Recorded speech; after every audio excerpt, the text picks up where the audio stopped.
All right, folks, there we have it. A national semifinal 6 years into the playoff that was worthy of its name.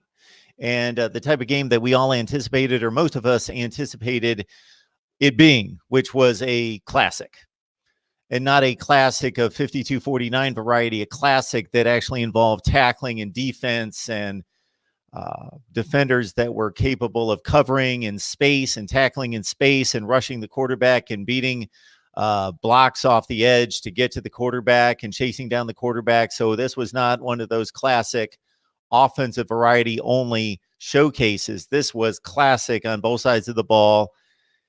We talked about it the entire time since these games were announced, that this would be the game of games, and we'll probably, well, we'll just have to wait and see whether it proves to be the game a la 2014 Ohio State, Alabama, that was the de facto national championship game.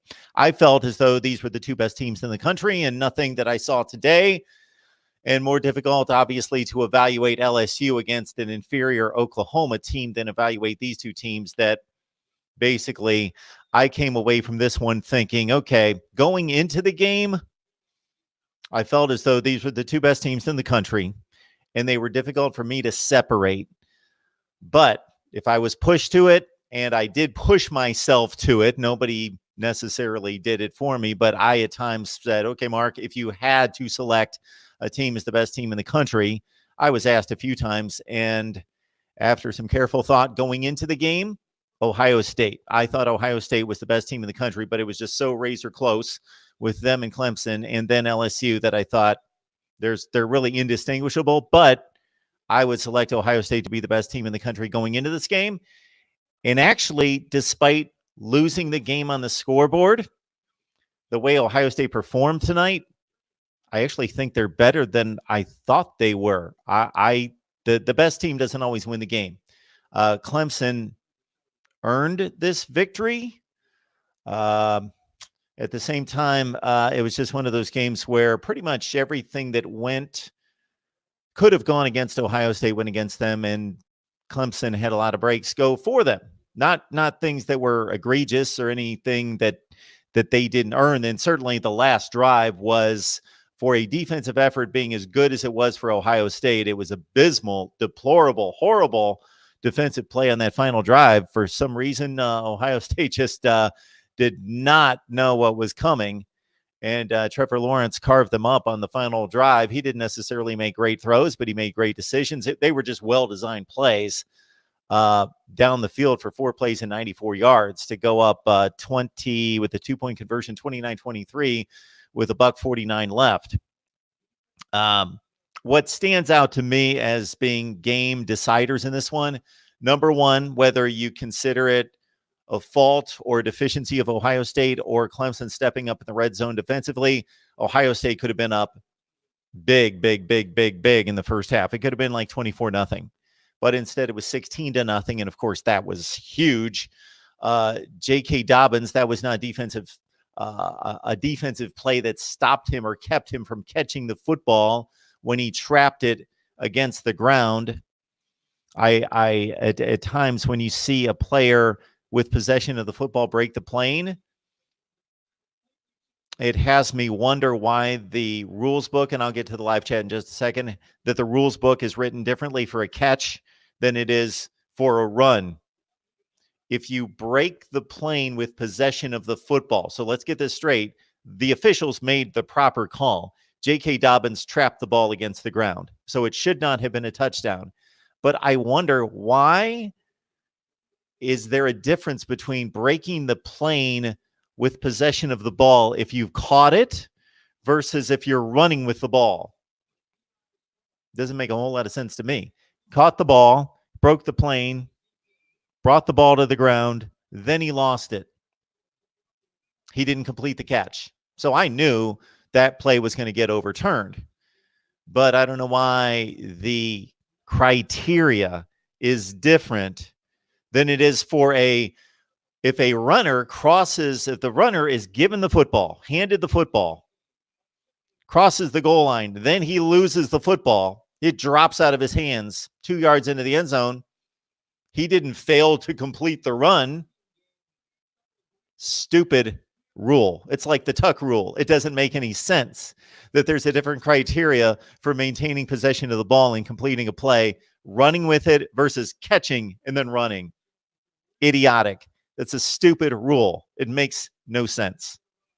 But it was interpreted correctly, so it was the correct call. Again, it reminds me of the tuck rule in the Patriots-Raiders game in 2001, where the officials made the right call based on the rule book, but the rule book made no sense. And if anybody wants to ask me about that at another time when it's apropos, I'll certainly explain why the tuck rule makes no sense. So that was a tough one in terms of Clemson not making a play. It was that J.K. Dobbins didn't secure the football and he lost it, and therefore there's a field goal there. And of course, the Clemson defense made some plays otherwise to prevent Ohio State touchdowns and force the field goals to make it 16-0 instead of 24-0. The other huge factor in this game that was unfortunate, of course, for Ohio State, but just for anybody who wanted to see the teams at their best, T. Higgins out of the game for much of the game, did come back in the second half. So he was not really much of a factor for most of the game. 5 catches, 36 yards late in the game. But J.K. Dobbins obviously was a handful for Clemson. He finished with 174 yards rushing, but he had 142 out of the gate on 6 carries. Then he got hurt, and he was never the same. Even on the final drive when Ohio State drove it down the field, J.K. Dobbins got the ball in his hands at least 3 times on swing passes, and it was obvious he was not J.K. Dobbins. He was skipping down the field. He was just getting what he could. He was just gutting it out. He did not have that explosion. That was gone. He would have never gone on that ankle for the 67 and whatever the other run was, 65 yards on that ankle early in the game. Racing by safeties and defensive backs and splitting the defense, that would not have happened on that ankle. So it was unfortunate because J.K. Dobbins on a good ankle, who knows what would have happened because Ohio State had to steer the game plan away from him. He didn't get the ball much. Obviously was out of the game for parts of the second and third quarters. So that's unfortunate that we didn't see Ohio State at full strength. They lost one of their best defensive backs in Shaun Wade. Again, I talk about this all the time. It's impossible to play defense in this day and age, but it was the proper call. It's a proper call by the officials. He lowered the crown of his helmet. That gifted a first down to Clemson in which they were stopped. I truly think that Ohio State outplayed Clemson in this game. I don't even think that's debatable. But they made mistakes. They made the roughing the kicker. That gifted Clemson with the possession. Obviously, that's not Clemson making a play. That's Ohio State making a mistake. Same thing with the targeting. Clemson was stuffed. They got the ball. They were able to capitalize on the gift of the targeting. J.K. Dobbins getting hurt. Shaun Wade getting ejected. You could counter that with T. Higgins having to leave the game and be out of the game much of the time. Justin Ross wasn't fully healthy the entire game. He was nicked up as well. So there's a bit of a trade-off there, although J.K. Dobbins is much more of a workhorse for Ohio State than those wide receivers are for Clemson, more counted upon as a guy who carried it 30-plus times in the final 3 games of the season for Ohio State against Penn State, Michigan, and Wisconsin. The other was the reversal of the fumble recovery, which I thought was a completely asinine call on the review crew's part. So they took the game into their own hands, and they're not supposed to do that. They're supposed to reverse a bad call. They're supposed to reverse a bad call. And if catching a football at chin level and lifting it above your head and then lowering it, tucking it partially, turning and taking 3 steps is not a football move, that wide receiver got more exercise on that play than I get in a month. If that was not a football move, I don't know what constitutes a football move. And this whole football move business, if you maintain possession, if you have shown, I think we all could watch 2 people play catch and there would be catches and there would be drops, and we could determine what a catch is and what a drop is without guys making football moves. I don't understand that. That has to be explained to me why that matters. If somebody throws me a football and I'm standing at the 50-yard line and I catch it and I hold it for 10 minutes and then somebody hits me and knocks it out of my arms, I didn't make a football move, but I caught the football and I fumbled it. So that should not have been called. Ohio State scored a touchdown. Maybe that robbed them of the game. We don't know. We don't know because there was still like 12 minutes left in the game. So that possibly robbed Ohio State of the game. I don't know. Again, the best team doesn't always win, and I think Ohio State, after watching this game, they're even better than I thought.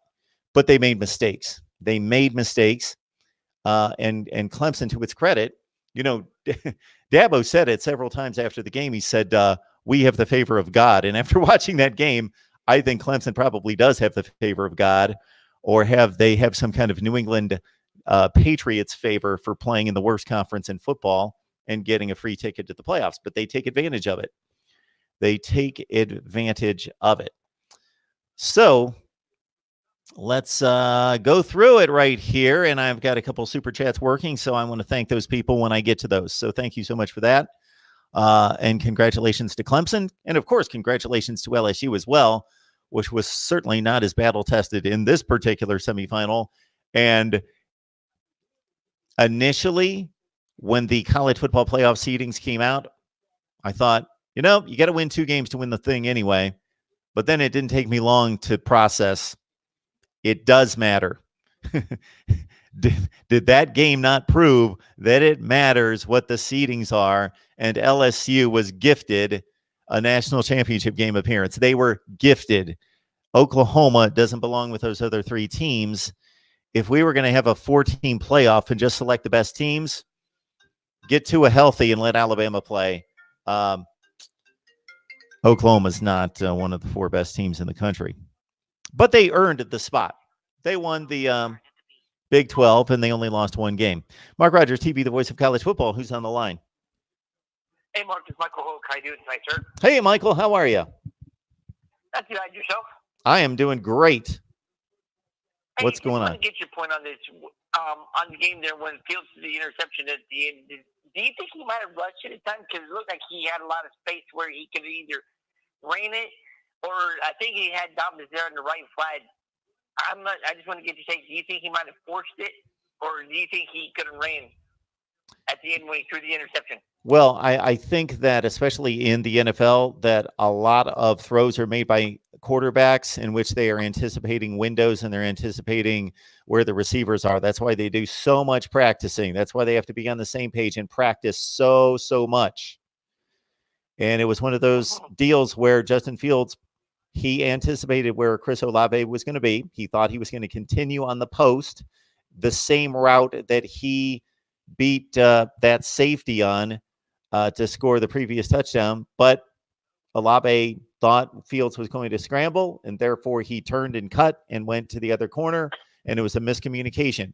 And that was going to be my next point in regards to Clemson not necessarily winning the game, but they were gifted that ball. The kid could have dropped the ball. But besides that, the ball was thrown right to him. If you really love college football or love competition, you hate to see, to a certain extent, a game be decided on a miscommunication rather than a particular team making a play. But that's the way it goes. Justin Fields took a chance that he was going to be in the spot that he thought he was going to be, and he wasn't. Yes, he took a chance and anticipated the throw, and Clemson was there to catch it. Yeah, I know we're still 2 weeks away from the national championship game, but what is the one thing that Clemson's going to have to do to keep Burrow in check? And I'll post here by online. Thank you, Mark. Thanks, Michael. I appreciate it. Well, Clemson is going to be certainly much more capable of keeping Burrow in check than just about any team he's faced this year outside of Auburn. So this is the second or third best defense, maybe the best defense that Joe Burrow has faced this year. So they're going to be the receivers going to have to face much better secondary play than what they saw today. That's for sure. Oklahoma was atrocious. Mark Rogers TV, the voice of college football. Who's on the line? This is Bryant Rockwell calling. Hey, Brian, how are you?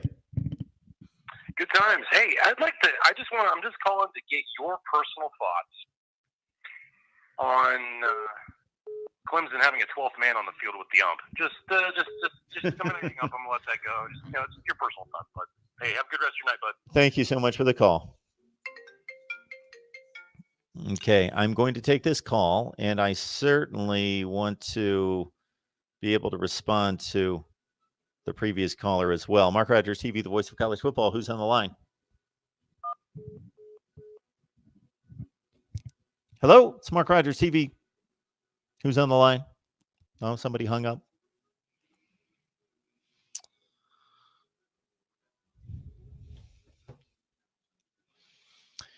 Yeah, I think the officiating left some to be desired.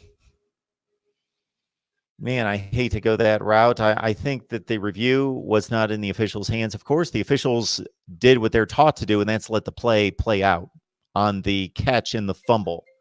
So they let the officials used to make that mistake all the time, blowing plays dead, and they've been schooled since then to let them play out, and they've done pretty well at that, and they did it on that particular play. The review booth, I believe, blew it. Mark Rogers TV, the voice of college football. Who's on the line? What's up, Mark? Hey, DeAndre, how are you? That was a great game. It was a great game. It was a great game. I'm going to be honest. Ohio State should have won. And when it was 16-0, I was like, man, what the hell is going on? I mean, I totally agree with you on that catch. That should have been a fumble. The helmet is unfortunate, but it is a rule. It's a rule. Yep. Trevor Lawrence ducked his head, and he's 6'6". I'm sure that that cornerback that hit him was like 5'11". I forgot that other controversy. Yeah, the catch on the catch and the fumble. I'm kind of like you, man. It's like yo, man, how's that not a catch? How's that not a catch in the touchdown, bro? And I couldn't understand that, but like I said, sometimes it's just in your cards to win sometimes, and that's what happens sometimes. And I would. Hello, can you hear me, Mark? I'm listening to you, DeAndre. I would love to see LSU and Ohio State, because those defensive backs and Chase Young, boy, that would have been a hell of a matchup versus LSU.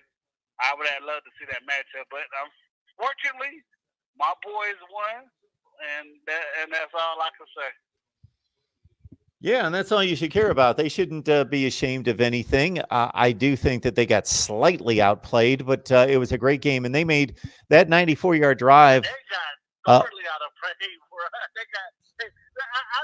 I don't know what happened to Ohio State's offense. I mean, it's like Notre Dame last year. If you look at Notre Dame last year, Notre Dame for the first quarter was killing Clemson on the blitz at the middle. Then all of a sudden they stopped doing it. Same thing this year. It's like, yo, why y'all stop running the ball and going fast, and you wearing Clemson out? I don't get it. I think Ryan Day should have kicked those 3 field goals in the red zone. I think he should have went for it. I think they had Clemson beat. I don't get it. Well, their running back got hurt. J.K. Dobbins got hurt was one thing. That there was obvious decline in his play after he just did not have any explosiveness or cutting ability after he got hurt. Well, Mark, when you down at the red zone, and I know where the coach Ryan Day is or anything, but when it was 16-0, yep, those 3 field goals, they should have went for it. I'm not saying they would have made it, but it's obviously they had triples on the ropes. They should have went out for the knockout punch. They should have gone for all of those. Yeah. Well, I would have to go back to look at exactly the yardage distance needed on all of those 4th downs, but we're not talking about 4th and 1 plays. We're talking about one of them was like a 4th and 7.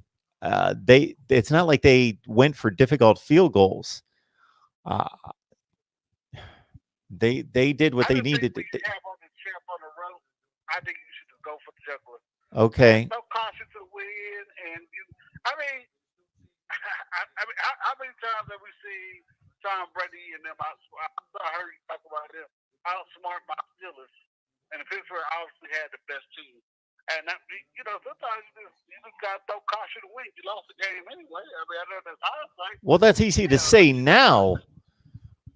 DeAndre, that's easy to say now, but at the time, if Ohio State would have only been up 7-0 instead of 16-0 because they went for it on 4th down 3 times when they could have kicked 3 easy field goals, then we would be saying, oh, they're only up 7-0. They could be up 16-0. No, it wasn't. It wasn't about the decisions that were made. It was about the poor execution by the Ohio State offense once they got inside the 5-yard line. I don't know who it was. If it was Tanner Muse, I believe, made a tremendous play on the second Dobbins log run when he should have had a touchdown, but he got dragged down at the 5-yard line, and sure enough, they had to kick a field goal. Otherwise, he would have scored a touchdown. So that was a great hustle play. Yeah, but I'm not going to say I'm absolutely worried, but about that LSU game, because I've seen LSU play this year quite a few times. The Clemson got to clean up that secondary play as far as the safety and stuff, because when Clemson doesn't do well, Burrows and Brady's going to take advantage, because Tyler Muse and Turner, they get in trouble in pass coverage sometimes. And we're not really getting a good rush on with our defensive ends, and that.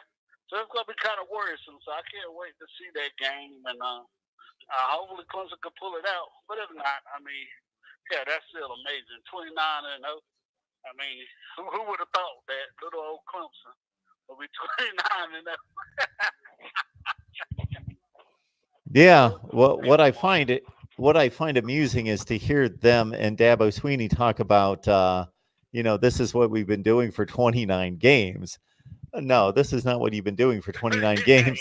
You've been sitting on 42-3 leads in the other most of the 29 games, even against Alabama in the championship game last year. You were sitting on a 28-point lead in the 4th quarter. This is not what you've been doing. You've done this like twice. It was a great game. Oh, it was a great game. Yeah, and I can't deny it. I mean, I'm going to pick on Ohio State fan, but they got nothing. They don't have nothing to be ashamed of. I mean, they're a great team, and I'm sure the way they recruit, they're gonna be bad next year. I mean, because the catches those receivers were making, boy. Yeah. I was like, gosh. I was like, where did these guys come? I mean, and I'm gonna be totally honest. Ohio State should have ran them out the damn building, man. When Trevor Lawrence broke out and then made a game out of it, I mean, I'm like, damn, how did Trevor Lawrence just like, he willed them to win, and he goes against the guy that everybody says was better than him, not better as far as passing, but at least making plays. And, it's just amazing to see what he did, and man, I just glad to see that a great game like that. And like I said, I feel like Ohio State got holes in the way, but I mean that's just life. Life ain't fair, man. I tell my daughter all the time, play basketball, life ain't fair. I mean, you're gonna win some, you're gonna lose some, and unfortunately, for the Ohio State fans, they lost today. And yeah, well, fortunately for them, it's not some downtrodden program like you say. It's not like this was a one-shot deal. Who knows if Notre Dame's going to be back in a playoff in the next 5 or 10 years, or Oregon, or you can name a few teams that have made the playoff. Washington, if they're ever going to have any kind of chance. But Ohio State, I think, it's a tough pill to swallow for those particular players, for the fans wanting a championship. Of course, Clemson makes it back and can win a third national championship during the playoff era, and Ohio State's going to feel as though they should have won a second. But like you say, things aren't always exactly fair.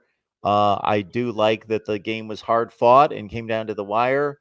I again, you can always point to things. And as soon as I started to lean on the J.K. Dobbins crutch that he was hurt, and it would have been good to see him playing at full force the way he was playing in the first quarter. Shoot, T. Higgins got hurt. Justin Ross was banged up. Those guys couldn't play at their best either on the Clemson side. So that's the way it goes. Injuries are part of the game, and Justin Fields wasn't 100% coming into the game. He had to wear the big bulky brace, and he wasn't the one really nice run he had. He split a couple defenders and ran up the middle, and he just had so much open grass, but he didn't try to push it. He just jogged about 75% as well as he could and then just slid. And I thought, wow, yeah, he's not the athlete that he typically is because of that injury. But at this point in the season, there are injuries all over the field.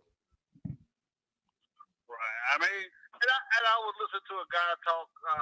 I think somebody shows up on your show a little bit at Alabama, and he was saying how injured some of the players were at the end of the year. I guess his point was, and I get his point that Clemson might not have to go through that type of struggle because their conference is not as good as it could be. In Ohio State, the last 3 games they played 3 physical teams. I mean, Wisconsin and Michigan and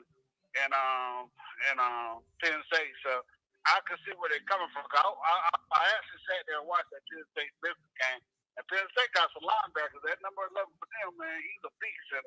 And I like to see what they're going to do next year too. But right now, the winner goes to the Wolves, Clemson Tigers, and I'm raising the ACC flag. And I'll be listening to the show, Mark, man. 4-0, and versus Ohio State. That's just amazing. And man, you have a good night, and better luck next year for y'all, Ohio State fans. Thanks, DeAndre. Very classy. I appreciate it. You have a good night. You too. That's our guy, DeAndre, of course, a big Clemson fan. And congratulations to all the Tigers fans out there as they defeat Ohio State 29-23.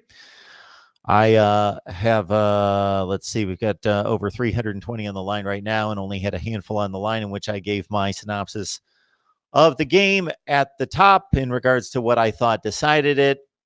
I thought that Ohio State caught a number of bad breaks. And when I say bad breaks, I don't mean like horrible officiating calls throughout the game. So I'm not just talking about like the targeting should have been called. It was a correct call, but it's just impossible to play defense anymore. Clemson's had targeting calls in past games in which they, it's unfortunate that the sport has been cleaned up to ensure safety to a certain regard, but it has made it almost impossible to play defense at the speed that you need to play defense and contort your body in such a way to not be able to, hit with the crown of your helmet. But Shaun Wade dropped his helmet, hit with the crown of his helmet. So the Buckeyes lose one of their best defensive backs. And more so than that, it gave Clemson life at 16-0 to complete that drive where there was a 4th and 15 otherwise. But it was the right call. Mark Rogers TV, the voice of college football. Who's on the line? What's up, Mark? It's JT Sport. Hey, JT, how are you? Good, man. My nerves bad. I'm not an Ohio State fan or a Clemson fan. It's just the game was just so entertaining. Yeah, it was quite a game. Quite a game. Yeah. Finally got a good semifinal game. Yep. Yeah, I don't know what that was, but again, we saw before. I'm just going to act like we can't see that. Because Mark, can I ask you a question? That's why I'm here. Sure. Fire. Oh, Oklahoma. I'm not just talking about this championship game, although they were missing some key players. Yes. Why is it that Oklahoma's defense, right? Because they get 4 stars and 5 stars on the defensive side of the ball, just like all these other SEC teams do, right? So how come every time they play an SEC team, they lose? And I hate when people be like, oh, they lost Alabama because Alabama was more talented. I'm like, Oklahoma has 4-star and 5. Oklahoma has top 5 recruiting classes just as Alabama and these SEC schools have. So why does Oklahoma have such a tough time versus the SEC? Not just this game. I'm just talking about every time they make it into one of these big spots. So they can recruit. Okay. So, JT, their recruiting is not quite at that level. It's not quite at the level. Your point is well taken that they recruit in the top 8 to 15 in the nation. What I would like you to do is a little homework. So the current roster is comprised of the 2016, 17, 18, and 19 classes. Look at the recruiting rankings for Oklahoma in those 4 classes. They're going to be very good, but they're going to be number 8, number 11, number 7, number 12. They're going to be in that range, which is very, very good, but it's not at the level of the teams that we're talking about. And what the next classification of recruiting rankings that we need that I would not have thought of, but you bring up a good point. They should divide the recruiting rankings offense and defense. That would be interesting to see because Oklahoma recruits elite offensive linemen and wide receivers in particular, and then it's a bit of a drop off in some other units on the field. So I don't know that Oklahoma plays to that. If you just look at the Oklahoma athletes on defense, especially at defensive back, there's a difference there. There's a difference there. Okay. So watch Oklahoma. Like if we could go through every play of Oklahoma playing elite teams over the past 5 years, Ohio State and LSU and Alabama and Clemson would be the ones that come to mind, and Georgia. They're just not as physical. They had so many defenders get trucked in this game by LSU receivers, even the tight end and their running backs. Mm-hmm. They don't physically hold up as well across the board. That makes sense. So, okay. So, another question. So, a team like Oregon, right? Because Oregon has had some great recruiting classes, I believe. The last 2 years. Had a top 5. Yep. Oh, they had a top 5 last year? It was like a top 8 or 10, something in that range. It was number 1 in the Pac-12. I think it was like 8. So I believe Oregon has a top 5 recruiting class this year, right? The one that just got signed? Yeah. Yeah, it's something in that range. So Oregon is a team because Oregon should dominate the Pac-12 based on the recruiting and talent. So Oregon, based on the talent that they have, based on their last couple of recruiting classes, their recruiting classes still won't be enough to beat a team like Clemson because Clemson and Alabama's recruiting classes are still a little bit notches above. Yeah, over the course of 4 years. Okay. The roster includes 4 years of recruiting classes and actually even 5 for those players that are redshirted. So you've got to look at the last 5 classes. Okay, that makes a lot.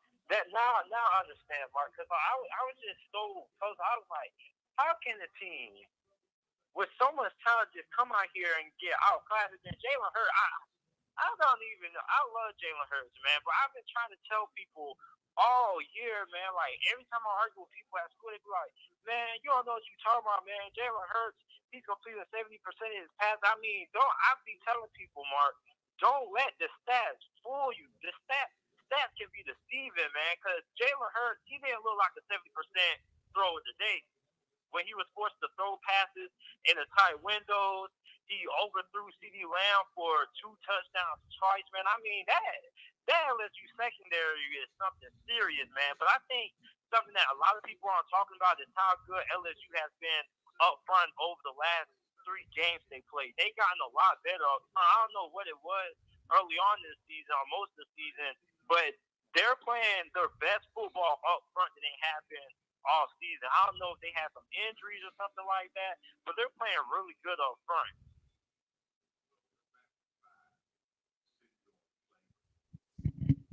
Okay. Yeah, but that's all I have to say, man. Mark, thanks for having me on, man. There's only one more game other than a championship game I want everybody to look at. Watch Michigan and Alabama. I think that's probably that's going to be a good game. I can't wait to see Saban versus Harbaugh. Yeah, I'm going to watch that game, that's for sure. Michigan, Alabama, unfortunately, they're playing at the same time as Auburn and Minnesota. I want to see both of those games, but I'll favor the Michigan-Alabama game for sure. Yep. And I got one more question. I'm gonna get off the line. You can answer this when I get off. But why is it? Because over the last couple of years, we saw a lot of players choosing not to play in these bowl games and just declare for the draft. But now, like, all the good players this year, they seem to just go ahead and just play in these bowl games. Guys like Jonathan Taylor, Jerry Jeudy's playing in the bowl game and things like that. So, why do you think the reason for that is? And I'm going to get off this. You can just answer when I'm off the phone and things like that. But thanks for having me on. Okay, will do. We appreciate it, JT. You have a good night. Well, first of all, I don't necessarily know that that's the case. I know what he's talking about. It appears as though more superstars are playing in these games. He mentioned Jerry Jeudy and mentioned, who else did he mention? But I saw a list of players that chose not to play in bowl games, and I think it's just as long as it ever was. The 1 year got attention because it was Leonard Fournette and Christian McCaffrey that decided not to play in bowl games their final seasons preparing for the NFL draft, and that's when it really caught a lot of people's attention. But I think it's doing nothing but increasing. But so JT, I can't really answer your question because I would need to see a complete list of who has missed bowl games preparing for the NFL draft year to year to year to see whether the numbers have gone up or down. I think they're going up, and whether the prominence of the players has gone up. MarkRogersTV, the voice of college football. Who's on the line? Hey, Mark, it's Matt. Hey, Matt. What's up? Well, just responding to that last caller, Oklahoma over the last 5 years ranks 11.4 in recruiting. Okay. So 11 pretty much in recruiting over All the right. last 5 years. So they recruit at a good level, but Yep. not elite, I would say. Yes. They're not even first in the Big 12. Obviously, as a Texas fan, it's depressing. We're first and we go 7-5. But Yeah. Well, thanks for backing me up on what? that. I thought they were in that range. Sure. Yeah. Who just on your eye test, to me, I didn't think Oklahoma even going into this game was the fourth best team. I actually think Oregon is the fourth best team. Just eye test wise, where would you go on that? Just eye test wise.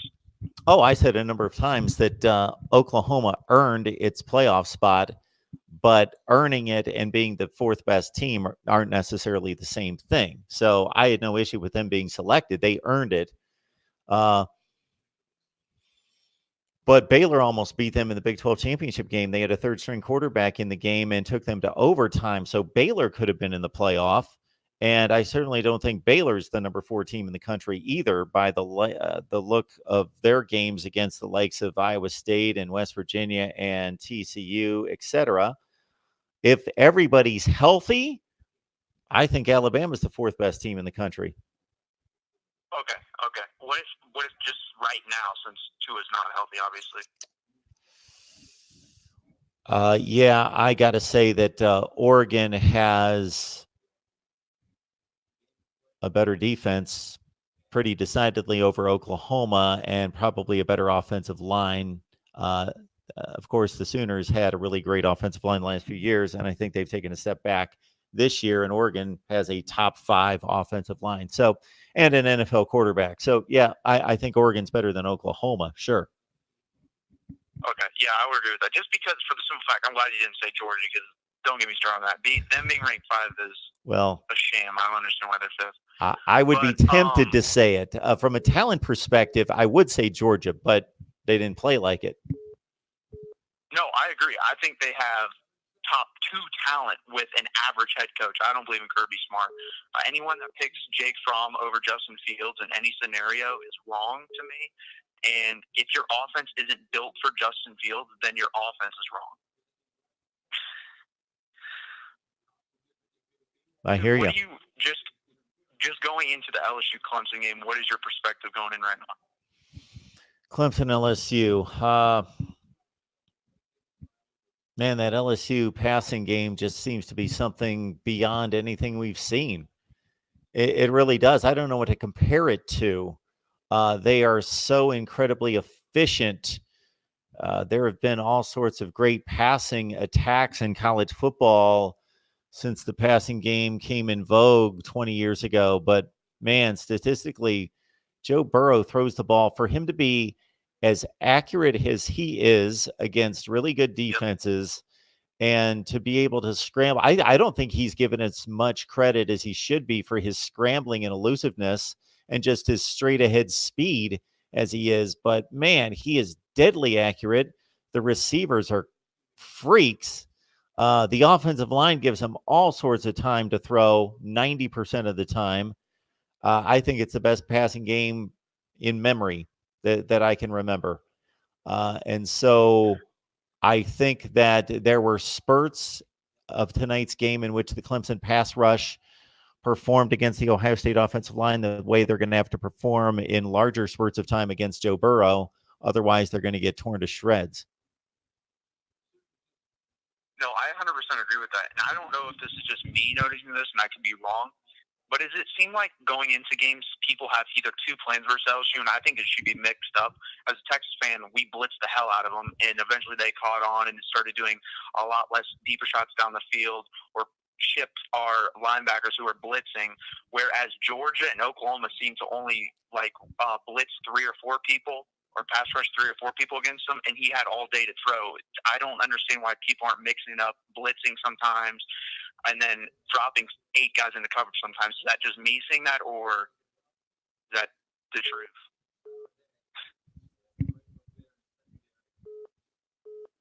I'm sorry, what was the point there?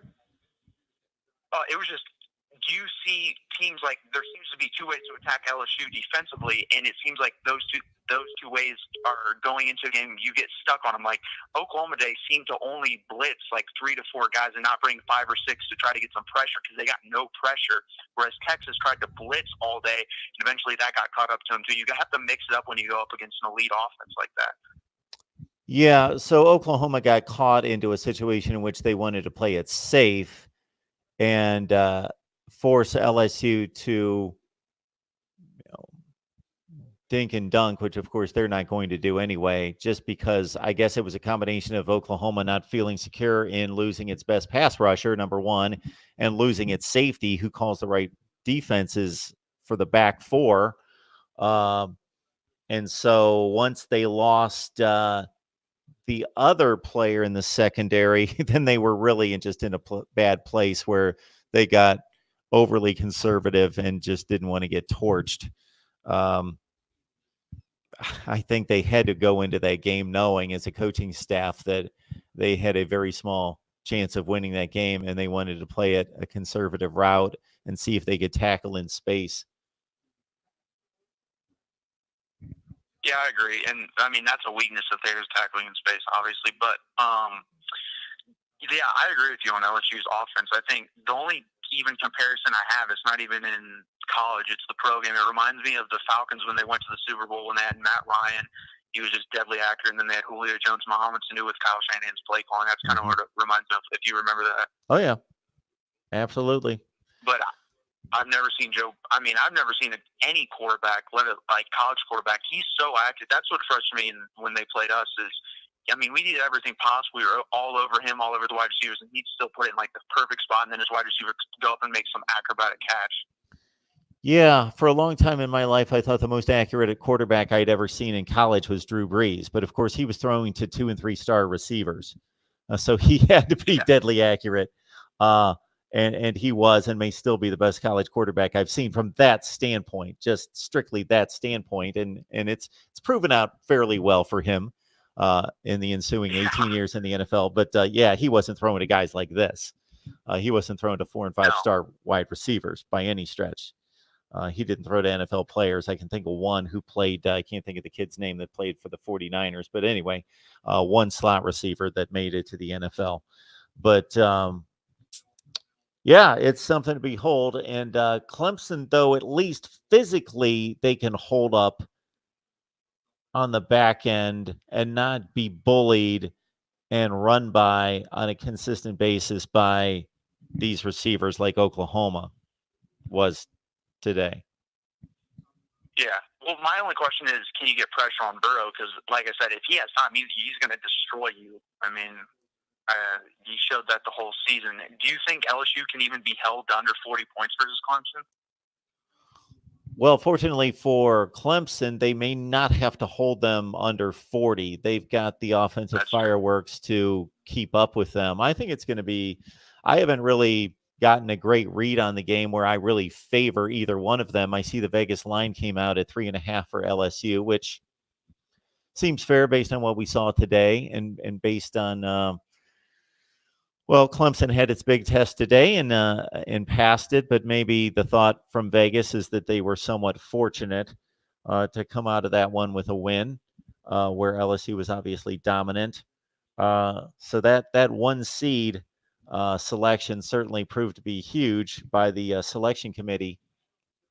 But yeah, my initial thought is that it's going to be a great championship game, and it's going to be in a lot of ways similar to what we saw tonight, except for in the 10 to 15 point range higher per team, most likely. Okay. And then my last question is, on those controversial calls, where do you stand on those? What do you think were the right calls? What do you think were the wrong calls? So are we talking about the targeting? I'm talking about the targeting. I'm talking about I think the catch and the fumble was the worst one. The targeting I can kind of see, but the catch, that was a catch. I mean, he stepped 4 steps. Okay, so the targeting I think is unfortunate from the standpoint, and I've made this statement regardless of the team involved or the stakes of the game, that it becomes more and more difficult at this level and the NFL level to play defense. These defenders are asked to contort their bodies in certain ways in a split second and to be able to hold up on ball carriers and do all sorts of crazy things that there's no way that they can do. And I understand the motivation is safety, so I'm all for safety. But by rule, it was the correct call. So I had no issue with it. I just think it's unfortunate that one of the better players on the defense gets thrown out of the game and it extends a drive without that. I like to see a game in which plays are earned rather than given. Like if that miscommunication wouldn't have been made by Fields and Olave on the last play, and that defensive back would have just outfought Olave for the football or outleaped him for the football or cut him off for the football, and it would not have been a gift, I would have rather seen that, just because it's a more competitive play where somebody won the game or won the matchup or the play rather than it being gifted. And when you get a targeting call and get a 4th and 15 wiped out, or a 3rd and 15, what would have been a 4th and 15 wiped out, and you're given new life on a drive, it's just unfortunate because it's not a play that was made. It was the right call. It was the correct call. So it's not as though it was the wrong call, but I just hate to see games. Well, we don't know if the game was decided, but the drive was decided by that play. So that was the proper call. So as I explained it right at the top, so a lot of people miss these because I throw out these live streams, and obviously for several minutes I've got 10 and 20 and 30 people on, and right now I've got 346. So a lot of people miss the analysis off the top. So I would ask anybody who wants to hear my take on the game to listen to the first 5 or 10 minutes. But my thought is, if you watch the play, the ball is caught at roughly eye level by the receiver. He felt the DB behind him reaching for the ball. So he lifted the ball up in the air.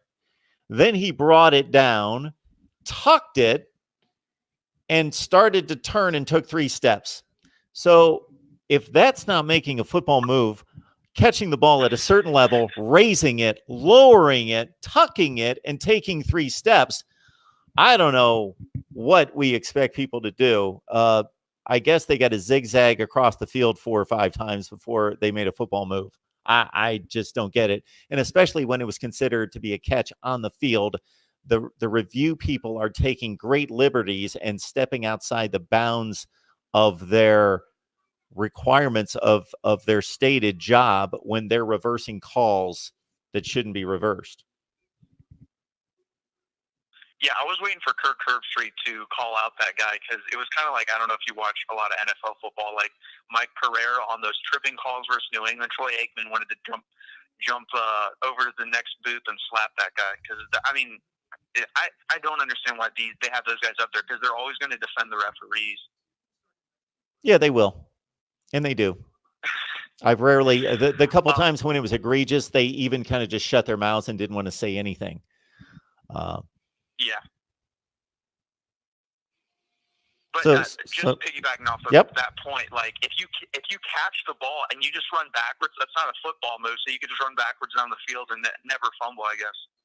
Well, that's like I pointed out off the top that there's a different requirement for breaking the plane of the goal line if you're running with the ball versus whether you've caught it and you're then extending the ball. So if you're running with the ball, I pointed that out a couple years ago. Yeah, as soon as the ball touches the plane, it's a touchdown, and you can drop the football in the end zone, but you've not completed your run into the end zone, if you want to look at it that way.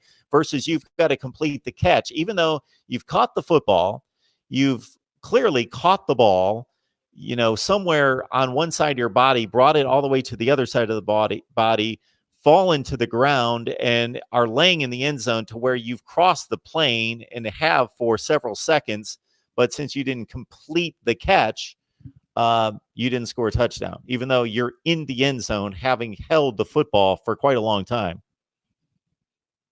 Yeah, it was just like that. I know. You just blocked my memory. It was from the Steelers and Patriots game when Jesse James went down to the ground and did the exact same thing. That pisses me off. Yeah, I don't understand why it hasn't been changed yet.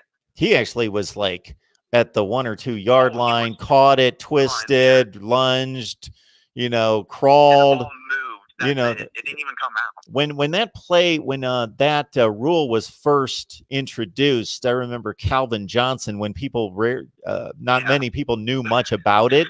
Actually, I don't know. I forget what he did. He like caught the ball, rolled, and did all sorts of stuff, and it wasn't a catch. And of course, the famous Des Bryant play. All sorts of bad memories. Okay, sorry about that. And of course, the big the famous Des Bryant play against the Packers in the playoffs, in which he like rolled around over a guy and had the ball and had his other hand on the ground and extended and reached, and he didn't catch the ball. Apparently, I don't know how you do that, but he didn't catch the ball either. I know this would do a lot of gray area, but just use common sense. Like on that Calvin Johnson one, he's catching the ball, falls down, and then he puts the ball down to go celebrate. That's what he was doing. And Des Bryant, he went 3 steps, was lunging for the end zone, and the ball moved when he hit the ground. That's a catch. Just use common sense. That's what I hate about now. You have all these rules, and it has to be 2 steps, turn, make a football move. If you see and it looks like a catch, guess what? It most likely is a catch. Yeah, the point I made off the top was, if I'm standing at the 50-yard line or anywhere on the field and somebody throws me a football and I catch it and I stand there for 5 minutes, and for whatever reason, nobody on the defense hits me for 5 minutes, have I not caught the football? Even if I just stand there and do absolutely nothing with the football, I've caught the football. Yeah, we've gone from like the 1950s and 60s where if you look back at tape, it's funny to watch. They literally touch the football, and if it comes out, they call it a catch, where now you have to do like a certain process perfectly in that order to make it a catch. Oh, there's a famous play in the Cowboys-Broncos Super Bowl 12, 1978. They show it all the time. And they actually cut it a lot of times because they don't want it to look bad. They want it to look better than it did. But not Golden Richards. Tony Hill. No, Butch Johnson. Butch Johnson catches a touchdown pass from Roger Staubach, and he lays out like, parallel to the ground. It's a great catch initially, but as soon as he makes contact with the ball, he loses the ball, and he just gets up and he picks up the ball and just starts dancing, and it's a touchdown. Boom, he broke the plane. He had the ball in his hands flying through the air, and they gave it to him. So they may have erred too far on the side of, hey, if you just got the ball in your hands for a split second and you've crossed the plane or you're in the end zone, it's a touchdown. And now they've gone to just the nth degree of having to go through all sorts of contortions with the football to prove that you've possessed it. Yeah, it's just gotten ridiculous. NFL's got it figured out a little bit better than they used to. The college has not, so that needs to be worked on. Last thing, I'm just going to make a comment. You don't have to answer, but we talked a while back, and you reminded me that there was a All-Star game or a game played between college football All-Stars and the Super Bowl winner. And I went back and just to check the record, and I was surprised actually college All-Stars won that game like 8 times out of like 50 or something like that. They actually won a lot more than I thought they would. Absolutely. Yeah, that's crazy. That'll do it for my call. Thanks for taking it, though. Hey, we appreciate it. Have a good night. Yep, you too. All right, we're at 3:54 on the line. I appreciate everybody who is joining us. I apologize for not getting on the line directly after the game. It took me about 15 or 20 minutes. Wanted to hear the comments that were being made. I also had my son and daughter over for the big football games and didn't want to jump on the live stream until they departed. It's Mark Rogers TV, the voice of college football. Who's on the line? Hey, who's on the line? Uh-oh, nobody wants to talk to me. Okay, let's see who else is commenting there in the live chat. We've got 359 on the line. I appreciate it. Let us know what you would like us to cover during the off season. Always like to hear your requests and so forth. My playoff predictions today. Let's see. I took Ohio State. This was a very difficult one for me to predict. I did take the Buckeyes in the end 34-31. I took LSU to win 44-31. So from a point spread standpoint, I didn't fare very well, an 0 for 2, and I split the two. I was thinking Clemson this entire time until today when I really thought about it and gave it about 45 seconds of thought. I do still think Ohio State's the better team, but it's certainly not surprising that Clemson won the game. They're both excellent teams. I think Ohio State would win 5 out of 10, maybe 6 out of 10. I think it would be most of these kind of games if these two teams get together 10 times. Mark Rogers TV, the voice of college football. Who's on the line? Sorry about that, Mark. This is Jalen on the line. I'm a new fan. Just subscribe. Jalen, how you doing? I appreciate you subscribing.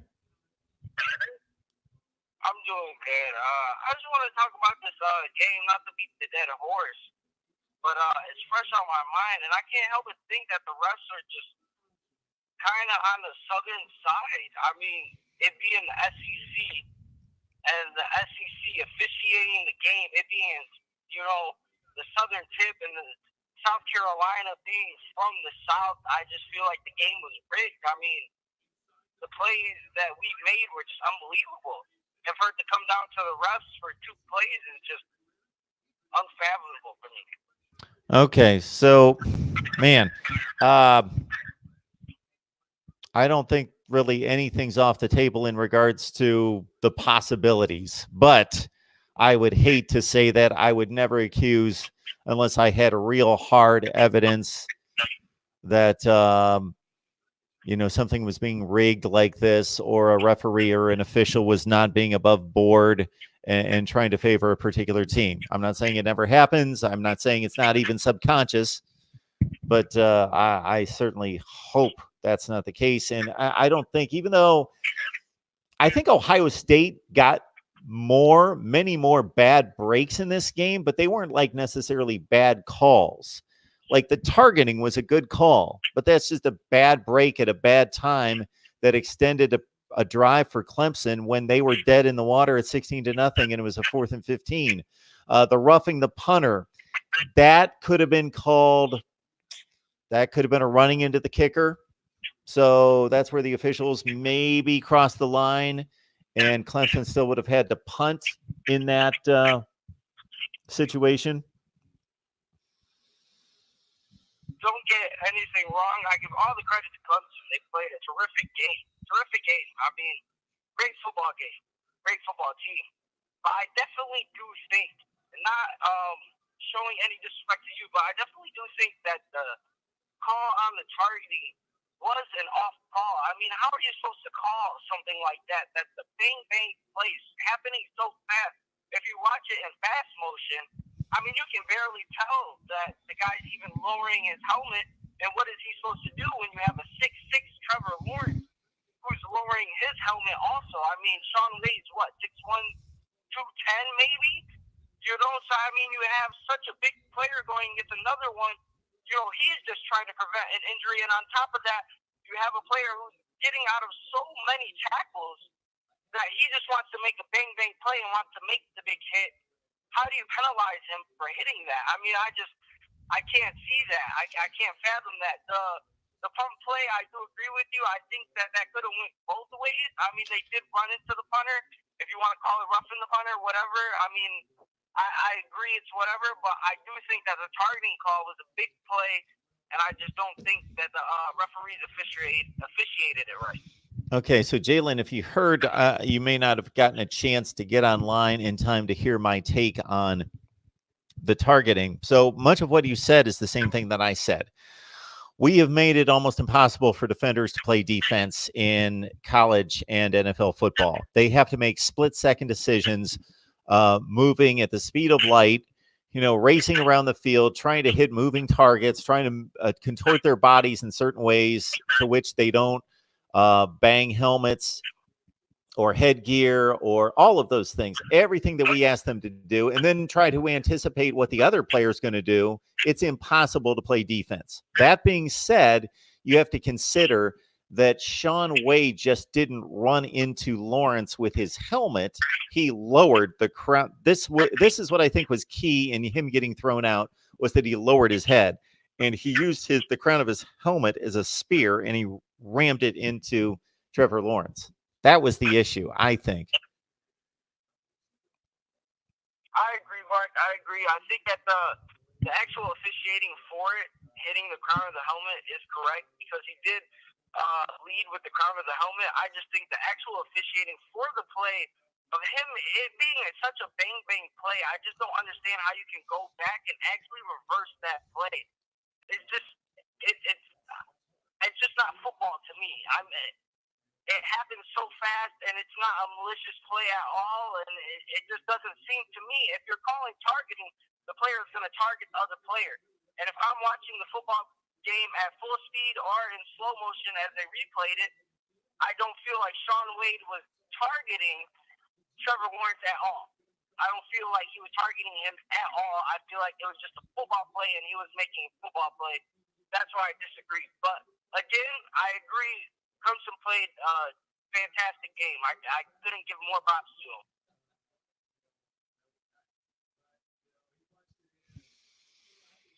Okay. Yeah, I basically said what I had to say in regards to, again, I think the rule itself makes it almost impossible for defensive players to position their bodies in ways in which they don't target, but by rule, that was targeting. And I can respectfully disagree with you. Sure. I don't think that actual penalty was targeting, but I agree with you, and it's impossible to actually call the play in live time and to get the play correct. I do believe that they get the plays correct sometimes, but I just can't help but think that these refs actually had a bias towards Ohio State. And I think that went into the whole targeting play as a whole. Well, but I do agree that within the premises of targeting, that was a legit play to be targeting, but I just don't think in that circumstance it was targeting. Okay. I got you, Jalen. Thank you so much for taking my call, Mark. I appreciate the call. Thanks for watching and subscribing. I appreciate it. You have a good night. Go Bucks, and congratulations, Tigers. Clemson 29, Ohio State 23, LSU 63, and Oklahoma 28. So it's another bad year for Oklahoma in the Big 12, 0-4 in the college football playoff era. This being the worst of the losses. None of them have been close, except for, of course, the Rose Bowl game against Georgia. back in 2017. So Jeff is asking about the target or the rule about a catch and a football move. So a football rule, it's been a long time since I've read this rule or had it explained to me or looked at it. I've never had it explained to me, but haven't looked at it since it came out. But basically a football move is considered some type of, when you catch a football, you make a move of some sorts, whether that's a leap, a turn, just possessing the ball is not enough. Let's put it that way. You have to make a move with your body, with your legs, rather than just possessing the ball for it to be considered a catch and then a fumble. Mark Rogers TV, the voice of college football. Who's on the line? Hey, this is Sam. How's it going? Hey, Sam. How are you? I'm doing okay. Hey, do you want to talk about some penalties some more? We have talked penalties, but we can certainly talk more penalties if you'd like. But I think they would be the same penalties. Yeah. I'm just definitely. No, I actually I wanted to get into. I know that you have discussed in the past that you think that play calling is a little bit not necessarily overrated, but over valued, I guess, in the game. But my question, just a little bit more in depth, I guess, is: do you think that Ryan Day got in his own head a little bit against Dabo, late in the second quarter when they started introducing the exotic blitz packaging? And do you think that those second look, they look at the defense lineup and then they adjust their play call? Like, do you think that played into it at all? That the aggressiveness, and I know that Justin Fields, mobility played into their play calling as well, but do you think that decrease in aggressiveness played into the final result at all? Well, I think the health of J.K. Dobbins worked into the game plan. He was obviously taken off the field for quite a long time, and then even when he came back, he wasn't the same, and they used him as a bit of a decoy after that. We've got a bad line now. When did he go out? Was that second quarter or was that third quarter? You are extremely full of static. Keep going. Maybe it cleared up. Oh, I'm sorry. No, you're good now. I get headphones. Just for 5 or 10 seconds, for some reason, it was all static. You're good now. Okay, all right, cool. When did he go out? Was that second quarter or third quarter? Well, it was sometime in the second quarter. It was before halftime that he got hurt. Okay. So that seemed to compromise. That seemed to really change what they could do there, because obviously he was being used quite a bit.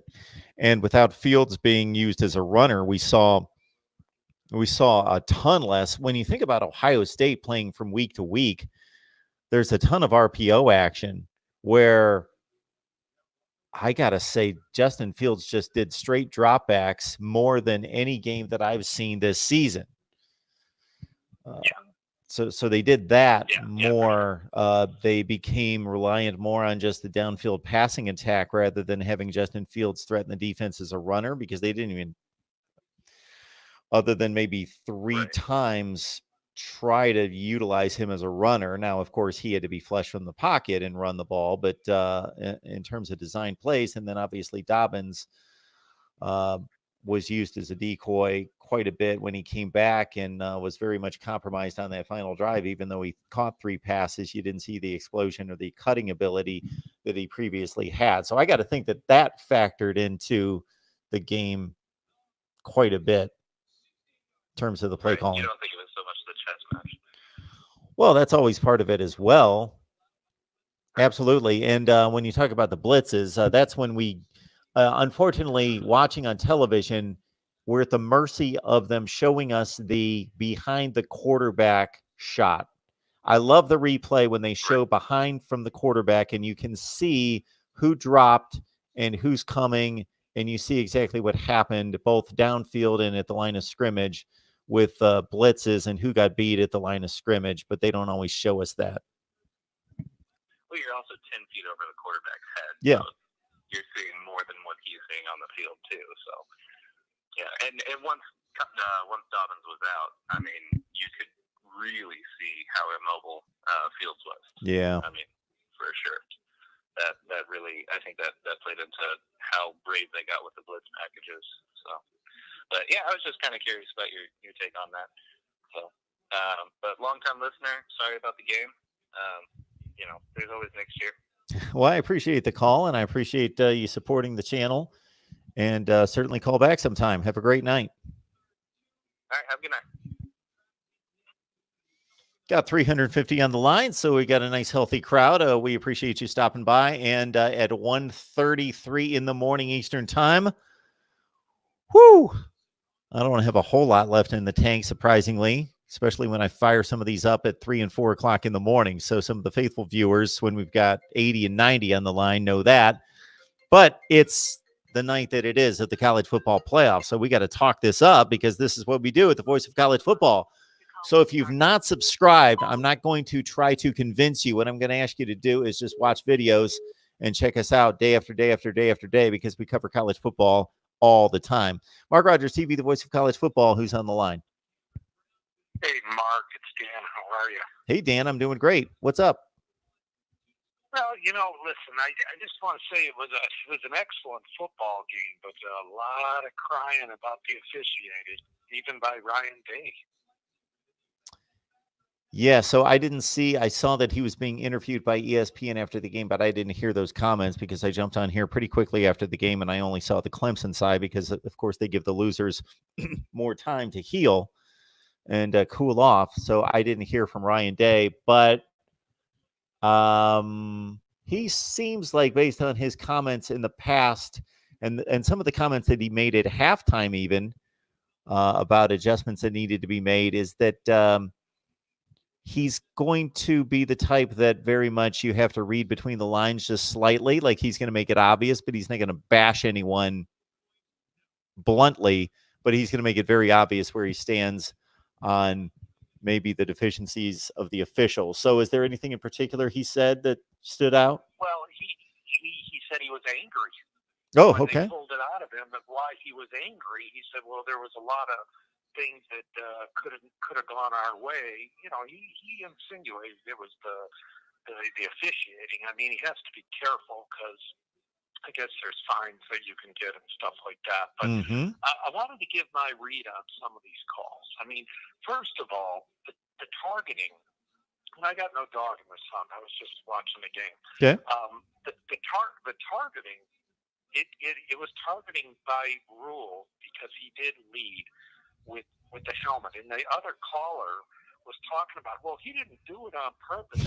That's not the targeting rule. The targeting rule is if you lead with the crown of your helmet, even accidentally, it's targeting, and if you do it on a quarterback, you're going to be gone. So I don't think that was a bad call.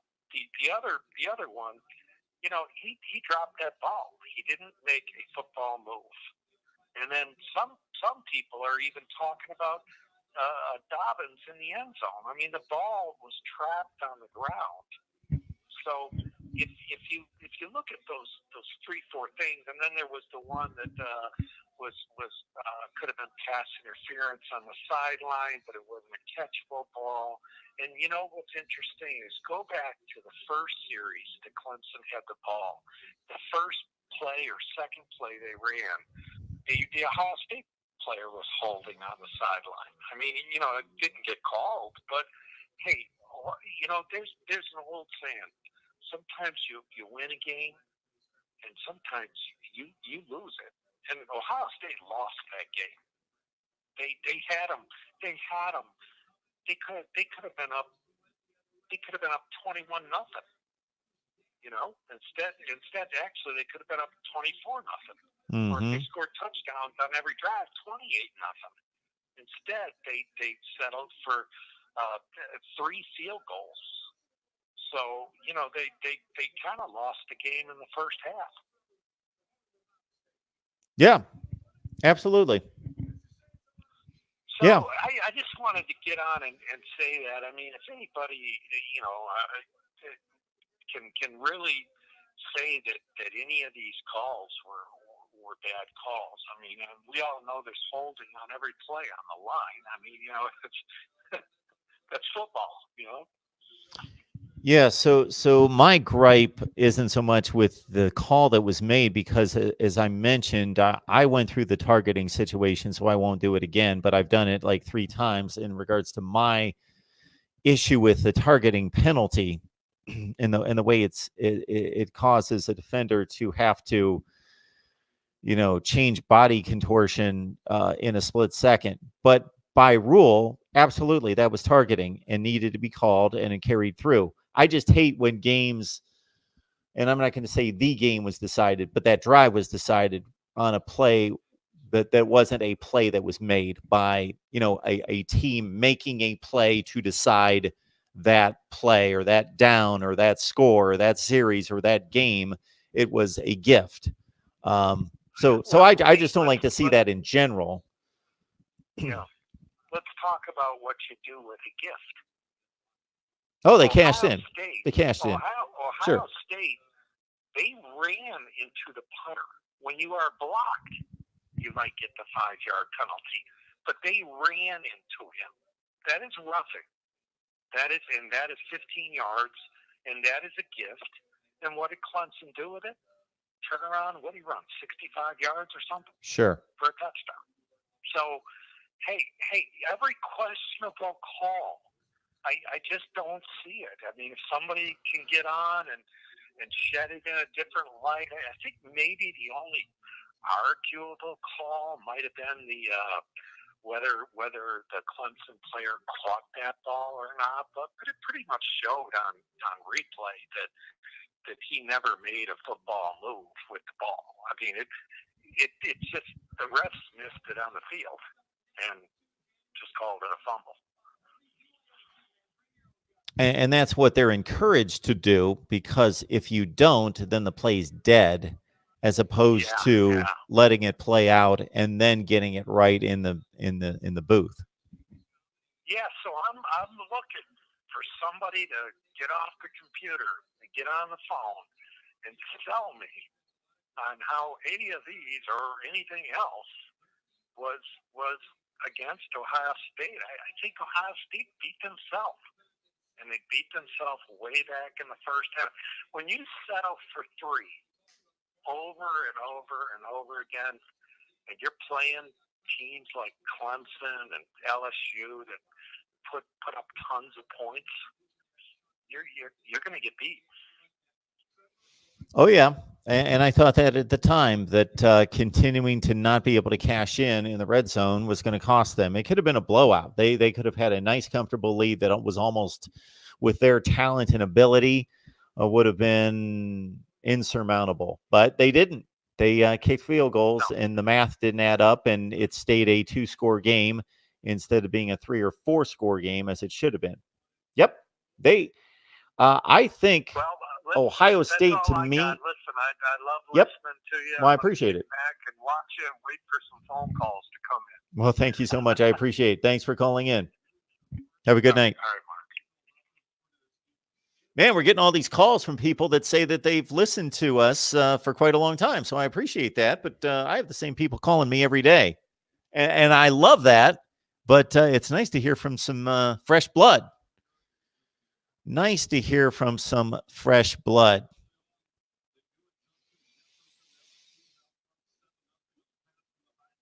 So again, when Ohio State was playing its game tonight, I believe that they were the better team and looked like the better team, but they also made more mistakes.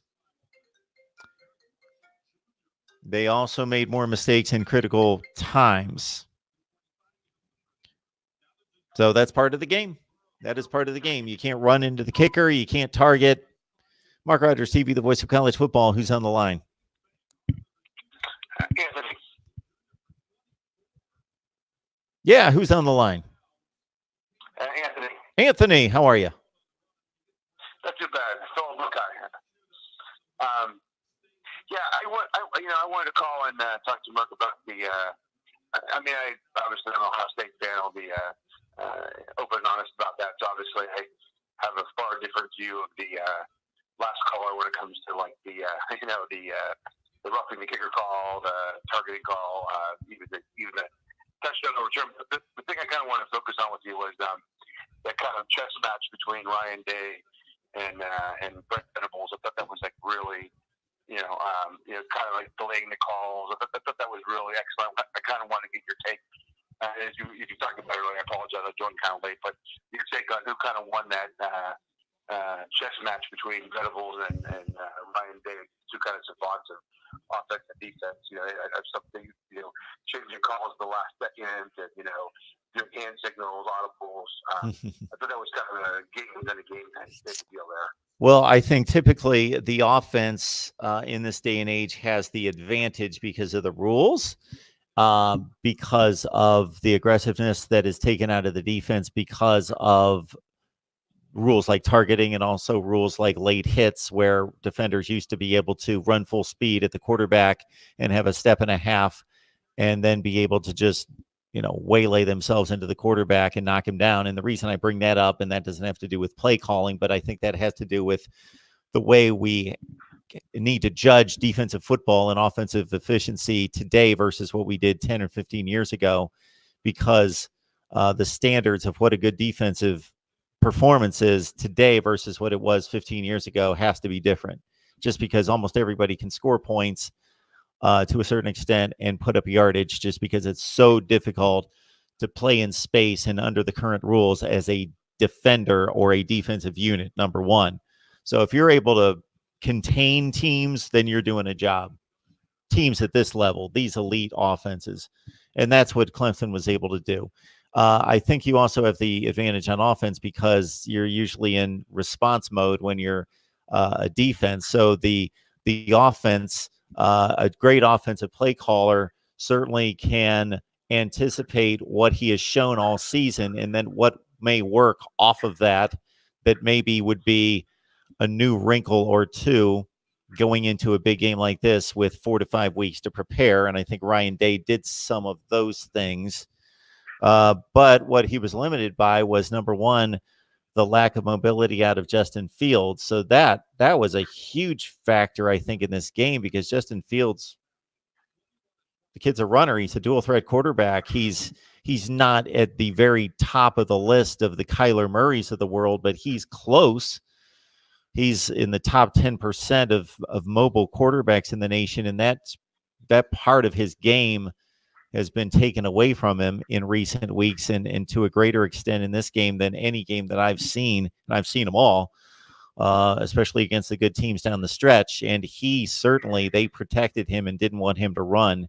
And when he did have to run a few times, he was not the same. He didn't have the explosiveness. And then once J.K. Dobbins was lost, I think that hurt the game planning and the ability to call certain plays. And they became a drop back pass team for the second half, did Ohio State. And that really is not what they do. The RPO game is huge for the Buckeyes, and they didn't use it hardly at all in this game. Oh, yeah, I agree. I think the Justin Fields injury, the J.K. we watch you watch all Buckeye games. I've been following your channel for a couple of months now, and you talk a lot about the Buckeye games and with the gentleman from Bucknuts and the panel you have for the Buckeyes. I think they talk a lot about exactly when you were a run first team, power run team to set up the downfield passing with those kind of top end receivers we have. But I don't know. I thought what I was kind of really interested in I thought Ryan Day kind of got the better of him, and see if you think the same way, because Brent Venables, I watched some Clemson, not a huge ACC watcher, but it was like he was real good on ACC teams. He would get them in like third and long situations, and he would bring those exotic blitz packages that were they were always getting, like, if you watch them against like even North Carolina, the only team that gave him any trouble. He was having a free rusher almost every third and say 4, third and 5 when he dialed that kind of exotic blitz packages. And it just seemed like Ohio State was ready for those. The line was picking those up majority of times. Obviously, Lawrence was sacked a lot more than J.K. Than Justin Fields. And I have to say that Justin Fields' sacks are of his own making. The kid just holds the ball forever. I played football up to the college level, and the kid just holds the ball way too long. But it just seemed like that kind of that game within a game that Venables tries to do. That seemed like Ryan Day was one step ahead of him on the kind of chess match. Obviously he down with a couple of screen passes. The one being the one that J.K. dropped would have been 6. I just think that it seemed like that. And also J.K. was really, Justin Fields was really well prepared. I mean, he was only fooled really once by the Clemson defense. That was kind of exotic, where they would crowd the line and you drop guys back, or they kind of even going back to like Bozo old zone blitzing scheme that that they kind of uses. So I just wanted to kind of get your take. Do you think that Ryan Day won that kind of battle, a chess match, or that's kind of what was real interesting in the game. Sure. So what I think was impressive about Ryan Day was that he came out and he executed from the standpoint of the actual play calls, the tempo he wanted to create, and the matchups he wanted to create. And all of that was effective early in the game. And then once he lost Dobbins and had a compromised Dobbins, already had a compromised Fields, and Venables obviously learned something from what he saw and made adjustments as well. Ryan Day took several drives to figure out, okay, what are we now? What can we do with the personnel I have and their health? And it took him some time to adjust. But look at Ohio State. The final 2 to 3 drives of the game was humming on all cylinders, and that's with Fields and Dobbins compromised. And became more of a downfield passing team. And so I was impressed by Ryan Day being able to readjust to the compromised health of his playmakers, plus what Venables did in the middle portion of the game.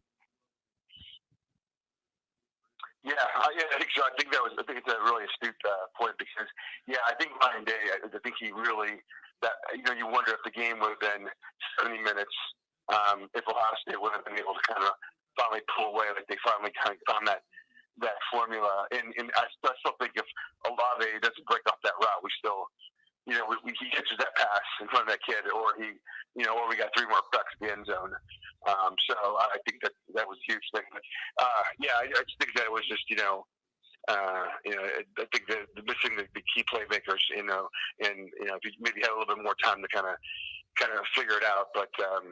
Well, that's all I kind of had, Mark. I just wanted to, like I said, talk about, kind of get your take on who kind of won the. I know the talking heads have been, building the whole chess match between, offensive guru and defensive guru. I just want to get your take on who you thought kind of, won it. Personally, I still think Ryan Day clearly had it, and I think he said again, if we would, I think some other callers said if we would have, or you said, taking 3 field goals, 3 touchdowns, we would have won that game. So, well, I appreciate the call, definitely, and listening to the content on a regular basis. You have a good night. Hey, thanks. You too. Bye. All right, folks. So let me carve right through the rest of the live chat. And for those of you that don't watch us on a regular basis, please check out the video content as we prep you for college football like nobody else. We deliver previews on all the big bowl games, on all the games week to week in college football. And then once we hit the off season, it doesn't stop here. We talk, recruiting. We rank the conferences. We rank players. We'll preview 2020. We'll look at schedules. We'll go in depth with a ton of things. I've got probably 50 to 60 content ideas that I think you will find enjoyable as we break down the game we love. Our aim is better than anybody else, but we just try to do our best. And we bring on the best bloggers, broadcasters, and writers in the industry. So it's not just analysis from myself, but we hear from you on the live chat and also at the Voice of College Football community. So if you check us out on Patreon, grab the link in the description section of any of the videos. It says Voice of College Football Community. Grab that link, and for a nominal fee, $5 per month, because you got to charge something on Patreon, $5 a month, you get my predictions. Well, of course, the season's coming to an end, so that's not such a great deal. But the great deal is you support the channel, and also you get the offer of an exclusive live stream with you, where we bring you on once a week. We do an exclusive live stream over on Patreon per request, 1 per week, where we bring on you guys to talk college football with me. So it's a whole lot of fun. Anything else? Do I look tired? Yeah, I feel tired. I feel a bit beaten down.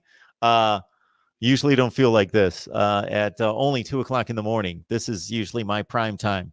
But I appreciate you guys jumping on board, and we've got a whole lot more content coming out. I will let you know that I will probably, I don't know. I will probably give some more analysis. Well, I'll do my full Ohio State and who'd they play tonight? Clemson. Ohio State and Clemson take. My instant analysis probably tomorrow when I've got some fresh eyes in front of me. And also Oklahoma LSU. I gave some type of analysis on that. It's already posted. That's right. Man, I got so many notes here. I did North Carolina and Temple the other day after watching that game. Didn't even get to it. But what I did was, and we give you things like this. For those of you that don't subscribe or not subscribe, so I carved through the North Carolina Temple game, and that's ancient history at this point. Doesn't really matter. It's a 55-13 game or whatever it was. But went through the key personnel on both sides of the ball for North Carolina thinking, hey, is this the team, the program that could eventually challenge Clemson?